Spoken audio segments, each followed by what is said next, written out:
ఆయన మనస్తాపంతో ఆత్మహత్యాయత్నం చేస్తున్నానంటూ సెల్ఫీ వీడియోలో ఆయన పంపించారు. ఆత్మహత్య చేసుకోబోతున్నానంటూ సునీల్ ఈ వీడియోలో చెప్పారు. టీడీపీ నేతలకు అమ్ముడు పోయానని, తనపై దుష్ప్రచారం చేశారని, అది తనకు తీవ్ర మనోవేదనను కలిగించిందని వీడియోలో చెప్పుకొచ్చారు. తన గురించి కొందరు జగన్ వద్ద తప్పుగా చెప్పారని, జగన్ను తనెప్పుడు గౌరవంగానే చూశారని కూడా చెప్పుకొచ్చారు. ఆ వీడియోలో జగన్ని కలవడానికి ప్రయత్నించానని, అయితే అపాయింట్మెంట్ దొరకలేదని కూడా అంటున్నారు. తాను మనస్తాపంతో ఆత్మహత్య చేసుకోబోతున్నాను అంటూ ఆయన విడుదల చేసినటువంటి వీడియో ఇప్పుడు కలకలం రేపుతోంది. Puthalapattu YCP MLA Sunil selfie video కలకలమైంది. ఆత్మహత్య చేసుకోబోతున్నానంటూ సునీల్ ఈ వీడియోలో చెప్పారు. టీడీపీ నేతలకు అమ్ముడు పోయారని, తనపై దుష్ప్రచారం చేశారని, అది తనకు తీవ్ర మనోవేదనను కలిగించిందని ఆ వీడియోలో ఆయన చెప్పుకొచ్చారు. ఆ వీడియోలో ఏం చెప్పారో ఒక్కసారి మనం స్క్రీన్ మీద చూద్దాం. ఈ జీవితం చాలు, ఈ నింద నేను భరించలేను, నిజాయితీగా ఉండాలని కోరుకున్నా. చిన్న చిన్న పొరపాట్లు ఉంటాయి, ఏదో కమ్యూనికేషన్ గ్యాప్, కొంతమంది సరిగ్గా మాట్లాడుకోవడమను, కొంచెం నా ఫేస్ కొద్దిగా సీరియస్గా ఉంటుందను అట్లా.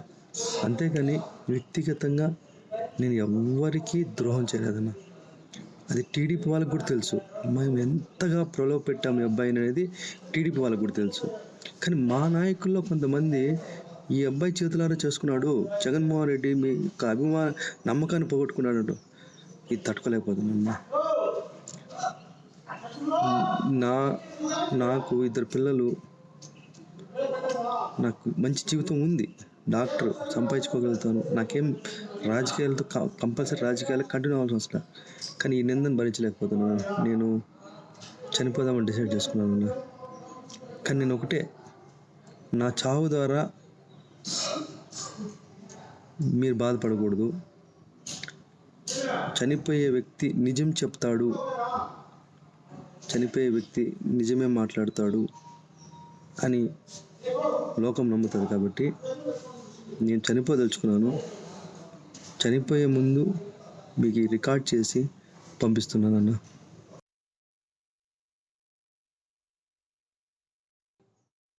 Puthalapattu YCP MLA Sunil selfie video విడుదలై సునీల్ ఈ వీడియోలో చెప్పారు. రైట్, ఆయన ఎటువంటి నిర్ణయాలు, తొందరపాటు నిర్ణయాలు తీసుకోకూడదని, ఎటువంటి అఘాయిత్యానికి పాల్పడకూడదని మనమందరం కూడా కోరుకుందాము. ఇక్కడ వైసీపీ నాయకులు రవిచంద్రారెడ్డి గారు ఉన్నారు. రవిచంద్రారెడ్డి గారు, ఇమీడియట్గా మీరు ఏదైనా అప్పీల్ చేయండి సునీల్ గారికి ఒకసారి. సునీల్ గారు, ఇప్పటికే మీరు సిట్టింగ్ ఎమ్మెల్యేగా ఉన్నారు. భావోద్వేగాలకు లోను కావద్దండి. ఖచ్చితంగా మీకు న్యాయం జరుగుద్ది. అది ఒక ఎమ్మెల్యే టికెట్ ద్వారానే కాదు, మామూలుగా ఎటువంటి తొందరపాటు నిర్ణయం తీసుకోవద్దు. దేవుడిచ్చిన అవకాశం ప్రతి మనిషికి జీవితం మనకెంత ముఖ్యమో, మనం తీసుకునే నిర్ణయం మన పిల్లల మీద, మన నమ్ముకున్న భార్య కావచ్చు, పిల్లల మీద కూడా అంతకన్నా ఎన్నో రెట్లు ప్రభావం చూపిస్తుంది.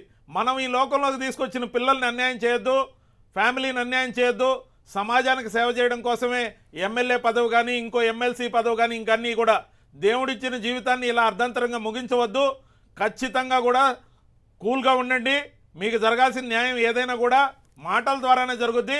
ఇమీడియట్గా ఇలాంటి ప్రయత్నాన్ని మానేయండి, ధైర్యంగా ఉండండి. ఖచ్చితంగా మీతో మాట్లాడడం జరుగుతుంది. రైట్, మీరు జాతీయ అధికార ప్రతినిధిగా ఉన్నారు. నేను ఈ స్టూడియో నుంచి మిమ్మల్ని అడుగుతున్నాను. సునీల్ తనకు అపాయింట్మెంట్ దొరకలేదని అంటున్నారు. జగన్ అపాయింట్మెంట్ ఇప్పిస్తాననే ఒక్క మాట మీరు చెప్పగలిగితే, అది ఆయన వరకు రీచ్ అయితే చాలా మంచి ఫలితం ఉంటుంది. ఖచ్చితంగా మీకు అపాయింట్మెంట్ ఇప్పిస్తాం, మీతో మాట్లాడిస్తాం. వీలైతే నా నంబర్కి మీరు ఫోన్ కూడా చేయగలరు. ఖచ్చితంగా కూడా మీరు ధైర్యంగా ఉండండి.